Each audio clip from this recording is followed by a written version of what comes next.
Sveicināti podkāstā Redzēt plašāk. Es esmu Edīte Kaņepāja-Vanaga, pati esmu 3 jauniešu mamma, un jau kopš pašiem pirmsākumiem esmu projektā Glābējsilīte, un savā dzīvē esmu strādājusi ar jauniešiem runājot par veselību, attiecībām un dzīvi.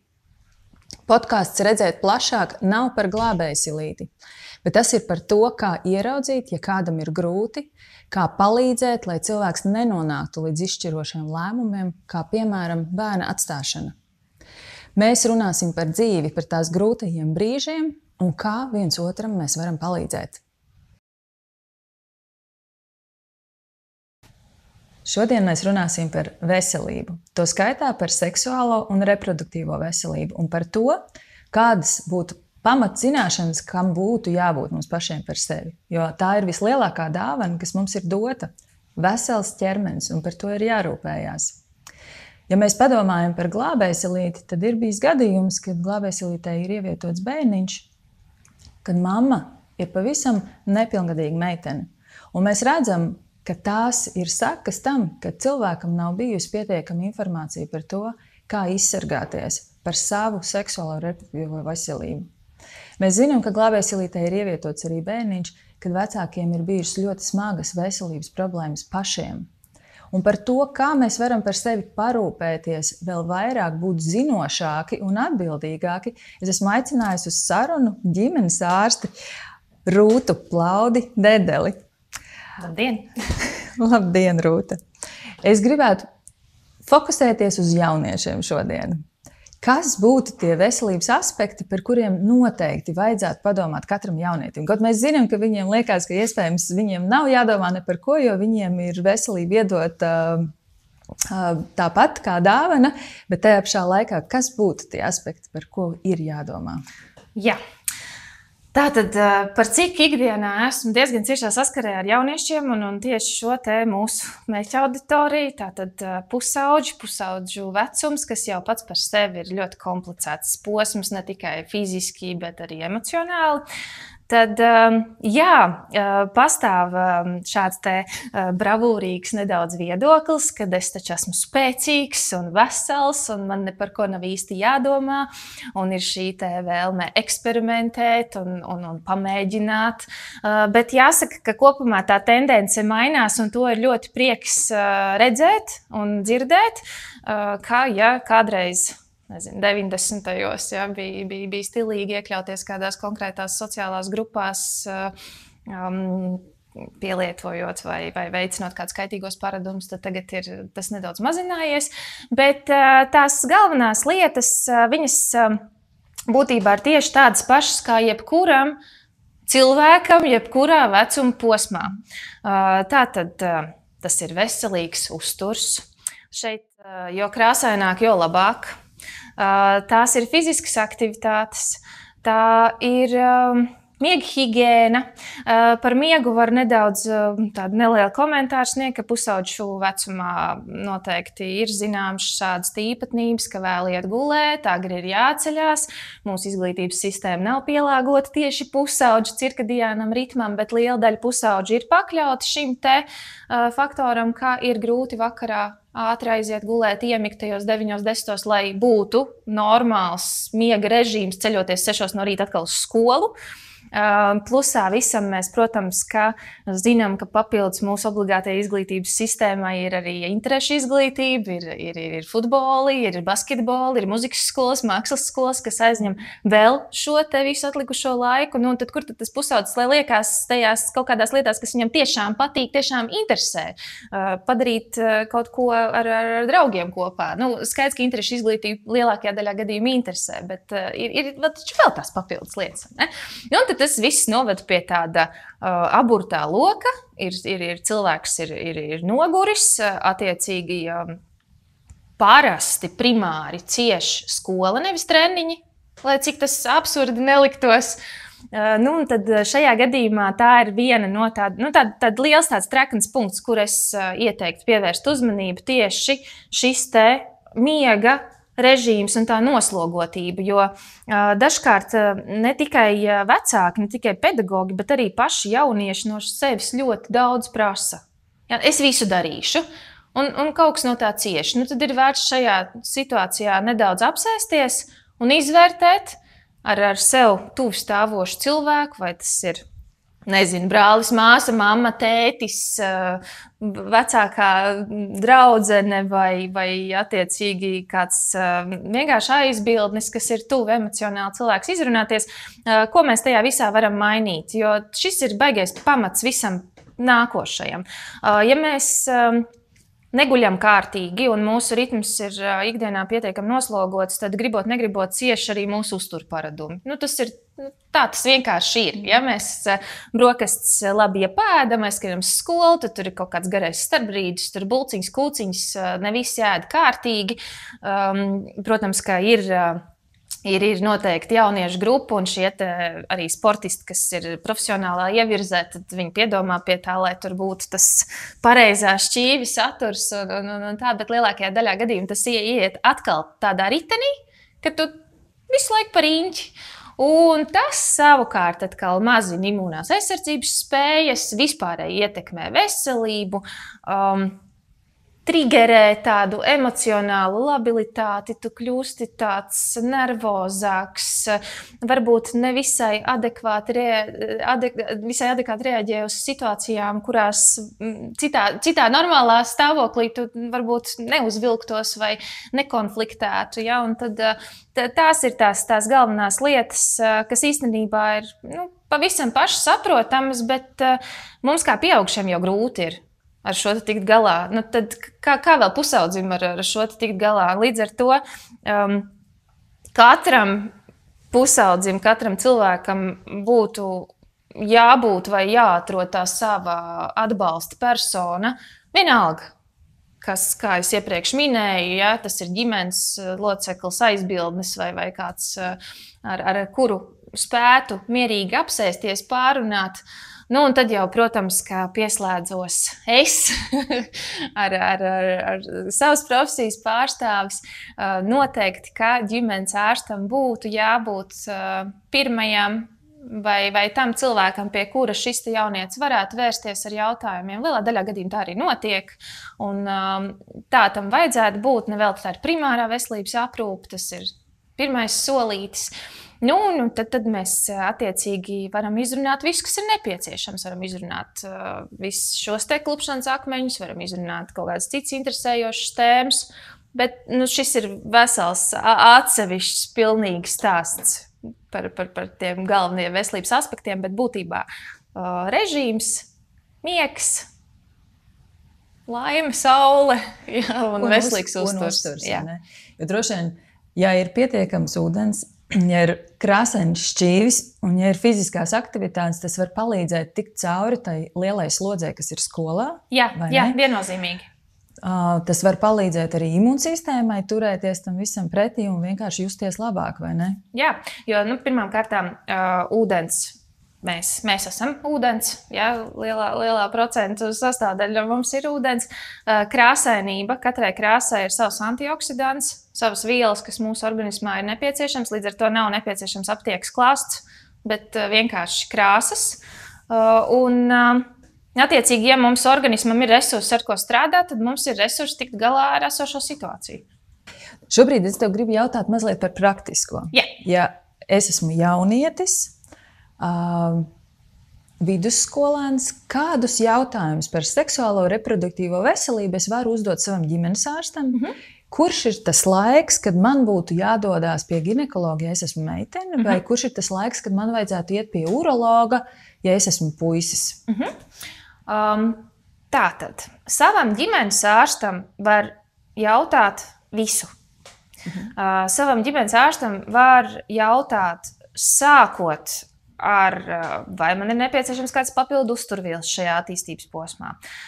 Savam ģimenes ārstam var jautāt par kontracepcijas izvēli. Savam ģimenes ārstam var jautāt par ģimenes plānošanas jautājumiem, par dažādu sūdzību jautājumiem, respektīvi visu. Visu var jautāt savam ģimenes ārstam, un ģimenes ārsts tad būs tas, kurš, ja tas kāds konkrēts jautājums nebūs viņa kompetences ietveros, tad viņš aizvirzīs šo te jaunieti tālāk, pie kā vai kur tev vajadzētu doties, vai ko tev vajadzētu izmeklēt, vai kur parunāties. Ja? Šeit ietilpst arī sociālais darbs un arī nopietnāki, teiksim, pārkāpumi. Ja tādi ir, tad šo var risināt ģimenes ārsts. Tā kā būtībā ir tā, ka ģimenes ārstam var jautāt visu. Kad vajadzētu doties pirmo reizi pie ginekologa meitenei, nav tādas vispār noteiktas vadlīnijas, bet noteikti pie ginekologa ir jādodas, ja ir vēlme uzsākt dzimumdzīvi, tas ir viens. Pie ginekologa ir jādodas, ja dzimumdzīve ir jau uzsākta. Tas būtu tādi lielie stūrakmeņi. Pie ginekologa ir jādodas, ja ir sūdzības no visas šīs reproduktīvās sistēmas puses, kas varētu būt saistītas meitenēm pārsvarā ar mēnešreizēm, ar regularitāti, ar spēcīgumu, ilgumu, ar pašsajūtu mēnešreižu laikā, jo skaidrs, ka tas nav tāds ļoti baudpilns process, bet tam nevajadzētu bojāt arī ikdienas dzīves kvalitāti. Tātad, ja šajā te posmā tiek bojāta šī ikdienas dzīves kvalitāte, meitene nespēja piedalīties ikdienas aktivitātēs, tad attiecīgi būtu jāpaskata, vai viss ir ok. Kopš mēnešreiz sākuma 2 gadus mēnešreiz var būt nepastāvīgs, tā kā tur mēs tā dikti kreņķi neķeram, jā, bet, ja teiksim, tas tiešām ir tā mokoši un sāpīgi un ilgi un viss, tad jā, tātad sūdzības. Tas būtu tāds no fizioloģiskas normālas attīstības puses, kas būtu tās mēnešreizes, bet sūdzības visādi citādi var būt dažādas izdalījumi, nieze, sāpes, viss, kas saistīts ar dzimumceļiem, arī ar mutes dobumu attiecīgi. Bet tas attiecās uz abiem dzimumiem, tas nav tikai meitenēm. Un puišiem un urologiem ir līdzīgi. Bet tas tā realitātē tas notiek stipri slinkāk un pat pieaugušo vecumā. Stipri slinkāk. Droši vien puisis nonāks pie urologa visbiežāk tad, ja ģimenes ārsts viņu norīkos, ja būs kādas sūdzības. Ja būs sūdzības, puiši, teiksim, ja meitenes un dažkārt arī pašas meitenes, dažkārt vecāku virzītas, teiksim, gribot uzsākt dzimumdzīvi dosies, tad puisis neies pie urologa. Nav īsti arī pat, godīgi sakot, tādas izteikts vajadzības. Bet, jā. Redz, tu pieminēji par to tuvības uzsākšanu, un mēs runājam, šis podcasts ir jauniešiem un jauniem cilvēkiem, un ir skaidrs, ka tas ir tas dzīves brīdis, kad atrast savu partneri, un kādam agrāk, kādam vēlāk šīs dzimuma attiecības sākās. Un kā saprast, ka tu esi gatavs, un ko noteikti pārunāt ar savu partneri pirms tā tuvība ir sasniegta? Tad pirmkārt, fiziska tuvība ir dažāda. Tad ir jāsaprot, kādai fiziskai tuvībai mēs esam gatavi, vai tas ir klasiskā izpratnē vagināls dzimuma akts, ja mēs runājam par vīrieti, sievieti, jo var būt dažādi, vai tā ir skūpstīšanās, vai tā ir, mīlināšanās, vai tas ir orālais seks. Pirmkārt, šis ir jānoskaidro, par kādu tuvību mēs runājam. Attiecīgi, nākamais,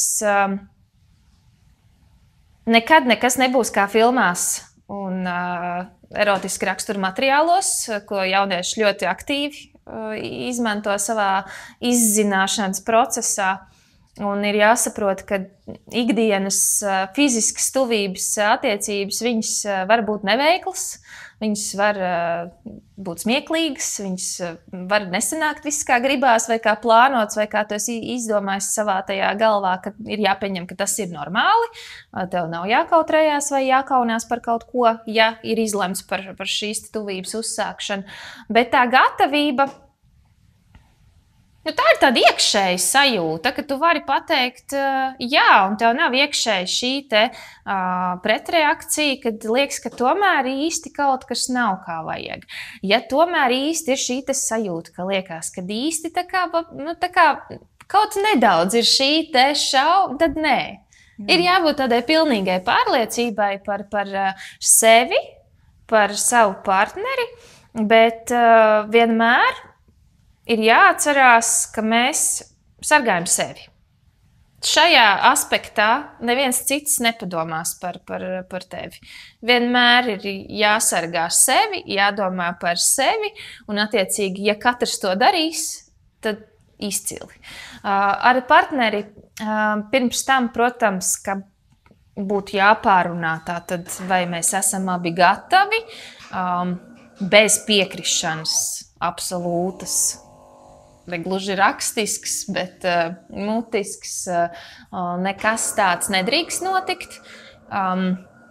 Ir izcilā gadījumā pirms dzimumdzīves uzsākšanas kā tādas būtu labi nodot analīzes, jo mēs nekad nevaram zināt 100%, lai cik mums liela ir pirmā mīlestība un vēl viss kaut kas.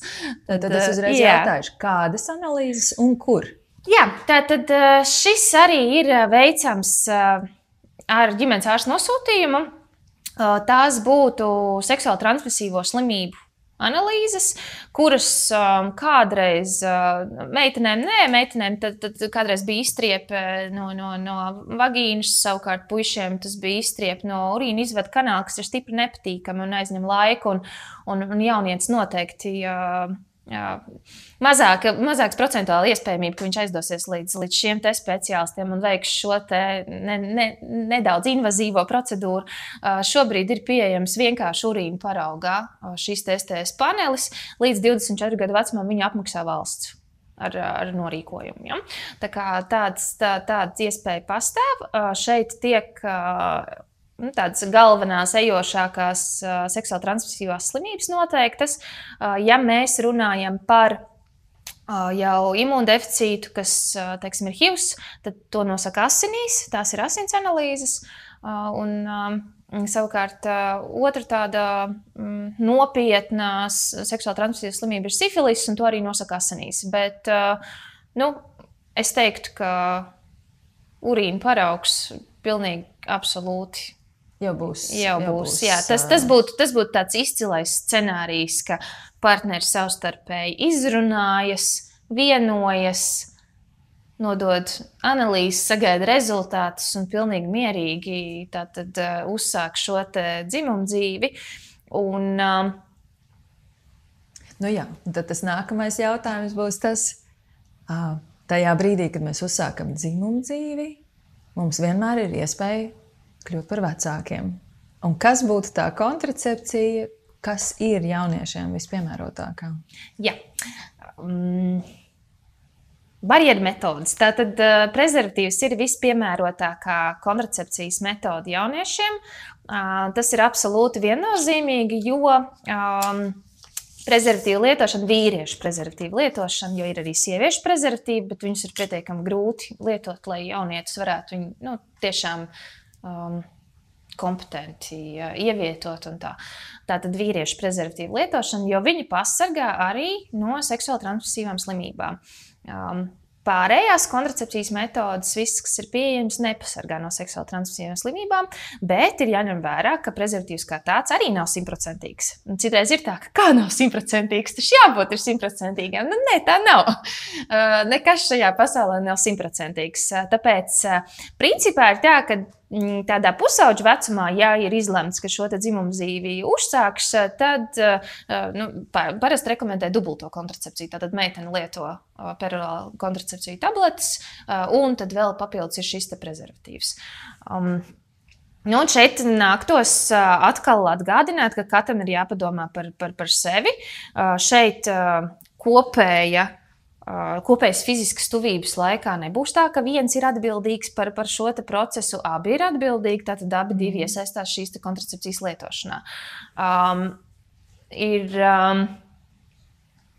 jāsaprot, ka, protams, ka mēs sargājam sievietes, mēs sargājam jaunās meitenes, jo jaunās māmiņas, un tā ir grūtniecība, un grūtniecība iznēsā sieviete, bet tā ir tikpat liela puiša atbildība arī, jo viņš kļūst par tēti. Un Te būtu vērts laikam pieminēt tos nākotnes aspektus šajā te jautājumā, arī savstarpēji runājot, ka, ja teiksim, partneris nav gatavs lietot kontracepciju vai ir kaut kādas pretenzijas vai kas, tad ko tad iesākt tālāk? Pieņemsim 17 gadi vai 16, ir šī te grūtniecība, vai šajā brīdī meitene pati kā personība spētu pieņemt lēmumu par medicīnisko abortu, jo tas ir viens no atrisinājumiem, vai šī meitene kopā tātad ar šo partneri spētu pieņemt lēmumu par grūtniecības saglabāšanu, kas visnotaļ šādā jaunā vecumā samazina nākotnes dažādas iespējas gan mācīties, gan strādāt, gan lielā daļā gadījumu šīs meitenes meitenes pamatmācības, nespēja izturēt arī šo emocionālo spiedienu skolā. Jā, tajā brīdī, kad tev to punci jau sāk redzēt, skola pamet, iestājās tālmācībā, labi, ja pabeidz. Un tad tālāk jau, kad vajadzētu, teiksim, studēt tālāk, stāties koledžās vai universitātēs, tad ir šis te mazulis. Tur ir ļoti daudz tālāku aspektu, ko ir vērts apsvērt un izrunāt, pirms sprēgāt par to, ka negribu tur vai nekas, būs jau labi, vai šie te klasiskie izteikumi, ko nākas dzirdēt, ir spiež, traucē, nav tās sajūtas, kādas gribās. Nē, tā nav. Ir vienkārši arī vīriešu dzimumu pārstāvim, puisim, ir jāsaprot, ka arī šie te prezervatīvi, viņi ir dažādi. Viņi ir dažādu formu, dažādu izmēru, dažādu biezumu un tam līdzīgi. Ir jāatrod vienkārši tas, kas tev netraucē. Attiecīgi, vai traucē mazāk? Vai traucē mazāk? Jā, tas tā ir. Jā. Es aizrunājos. Pavisam mazliet es gribu atgriezties par seksuāli transmisīvajām slimībām. Kas varbūt ir tā īsumā tie galvenie mīti, ko tu esi novērojis jauniešu vidū? Ir tā, ka par tiem mītiem varbūt netik ļoti daudz par tieši seksuāli transmisīvām slimībām, par seksuālo veselību kā tādu. Par tieši slimībām galvenie mīti ir, ka saslimt var tikai tad, ja ir simptomi. Tātad tu slimsies tikai tad, ja tev reāli kaut kas traucē, kas nav taisnība. Tu vari pārnēsāt slimības arī būdams pats bez simptomiem, bez jebkādām izjūtām. Un šajā ziņā puiši mums ir pēdiņās pasargātāki vairāk, jo viņiem simptomi izpaužas ātrāk. Meitenes, teiksim, saslimstot ar dažādām seksuāli transmisīvām slimībām, stipri ilgi var nostaigāt bez simptomātikas. Nemaz nezināt, ka kaut kas organismā notiek. Tas ir viens. Tad, kā ar seksuāli transmisīvām slimībām var saslimt tikai un vienīgi vagināla dzimuma akta laikā? Nē, ar seksuāli transmisīvām slimībām var saslimt arī orāla dzimuma akta laikā, tātad, kas ir jauniešu vidū bieži vien stipri izplatītāks. Tie, kas nav gatavi vēl iesaistīties varbūt tādās klasiskā izpratnē seksuālās attiecībās, tad izmanto šo. Tātad, ja partneris ir inficēts, kas mums gļotādas ir? Respektīvi, šis te inficēšanās risks ir saskaroties slimam mikroorganismam vai mikroorganismam, kas izraisa šo slimību vai slimai gļotādai ar citu gļotādu. Un jebkurš ķermeņa šķidrums, grubums ir gļotādas. Tā ir dzimuma orgāni, anāla atvere, acis un mute. Ja? Tātad šīs ir visas zonas, kuras ir pakļautas seksuāli transmisīvām slimībām. Ja. Acis, jā, tas tāds. Droši vien par seksuāli transmisīvajām nebūtu, bet iespējamība. Iespējamība pastāv, teiksim, ja sperma nonāk acīs. Jā. Ļoti reāli iespējamība. Jā. Redz, tagad es pajautāšu par tādu lietu, kad droši vien neviens jaunietis nekad nav plānojis vai sapņojis par to, ka varētu kļūt par vecāku jaunībā. Tas ir kaut kāds lēmums, kas tiek atlikts kaut kad uz nākotni. Un tā arī ir pareizi, vai ne? Jo labāk, ja tu jau esi pieaudzis cilvēks. Bet ko darīt tajā brīdī, ja ir iestājusies tā grūtniecība nepilngadīgam cilvēkam vai ļoti jaunam cilvēkam? Tā. Ja ir iestājusies grūtniecība ļoti jaunam vai nepilngadīgam cilvēkam, šajā gadījumā nepilngadīgai jaunai sievietei, tad pirmie faktori, kas noteikti ir jāskaidro, kā tas viss notika, vai šis ir vispār vai šeit nav pārkāpums. Vai kas ir partneris? Tātad, pirmkārt, partneris pilngadīgs, nav pilngadīgs. Šie ir ļoti svarīgi aspekti, kas ir tālāks rīcības plāns. Cik meitenei ir gadu? Vai viņa ir sasniegusi 16 gadu robežu, vai viņa nav sasniegusi 16 gadu robežu? Un, attiecīgi, ja pieņemsim, tas ir pilnīgi normālās jauniešu savstarpējās attiecībās, abi divi nepilngadīgi, tad attiecīgi pirmais ir vērsties vai pie sev šīs pietuvinātās atbalsta personas, vai pie sava ģimenes ārsta, vai ir meitenes, kas kautrējās, teiksim, doties pie sava ģimenes ārsta. Tas ir raksturīgāks perifērijā, kur ir viens ģimenes ārsts uz visu rajonu, un attiecīgi, lai kā negribētos, šī informācija kaut kā noplūst apkārt, vai es nevaru ieiet vietējā aptiekā nopirkt grūtniecības testu, ja, jo to aptiekāri redzēs, vai kāds stāvēs aiz manas rindā, un tas nonāks apkārtējo ausīs, tad doties pie ginekologa. Tāpat arī Bērnu Kliniskajā universitātes slimnīcā ir tiešās pieejamības pediatri, kas noteikti palīdzēs atrisināt šo situāciju tālāk. Bet tādi lielie punkti būtu saprast, pirmais, kas būtu jāsaprot, ir, vai šī grūtniecība ir negaidīta un nevēlama, vai tikai negaidīta. Tātad šis ir lēmums, vai šo grūtniecību saglabāt vai pārtraukt. Tas ir tas lielākais un tas ir krustcelis, izvēles krustcelis. Nopietnākais lēmums. Par tieši uz pusaudžiem tendētu, tad es gribētu atgādināt, ka no 14 gadu vecuma tu drīkst doties viens pats pie ārsta, bez saviem aizbildņiem. Un no 16 gadu vecuma ir seksuālās reproduktīvās veselības likums. Attiecīgi līdz 16 gadiem par grūtniecību runājot, tad ir jāinformē aizbildņi. No 16 gadiem šis vairs nefunkcionē. Tad būtībā, ja šis slieksnis tiek sasniegts, tad jauniete drīkst pati vērsties pēc medicīniskās palīdzības. Bet visādā citādā ziņā tā pārunāt un kaut kādas risināt situācijas to droši var, bet pieredze rāda, ka tomēr tie vecāki iesaistās tajā veselības aprūpē un citreiz ir tā, ka nāks palūgt iziet ārā vai nāks palūgt ļaut ar to jaunieti vienai pašai parunāt, jo nevienmēr viņš atklājās. Viņš redz, ka ir tāds, kaut ko grib parunāt, pateikt, bet tad šeit vajadzētu aicināt arī pieaugušo bišķi ar pietāti izturēties pret šo tēmu un ļaut tam jaunietim varbūt saglabāt to savu sensitīvo informāciju, ko viņš grib, jo ārsts jau vienmēr, ja tas ir runa par medicīnisko, ārsts nekad nav ieinteresēts kaitēt. Un, attiecīgi, ja tur būs kaut kas, par ko tam tētim vai mammai vajadzētu zināt, ko tad tik ārprātīgi viņš pateiks aiz tām durvīm, ja, tad tas noteikti notiks. Bet, ja tā ir vienkārši cilvēcīga saruna par izvēlēm, par tālāku taktiku un tam līdzīgi, tad to es domāju, ka jaunietis drīkst pārunāt un atstāt pie sevis un starp savu ārstu. Jā.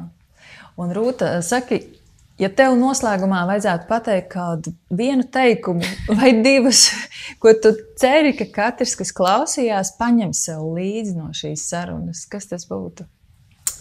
Es ļoti gribu pateikt, lai mēs mākam pateikt gan jā, gan nē. Tas ir nenormāli būtiski, uz kā balstās būtībā visa mūsu dzīve.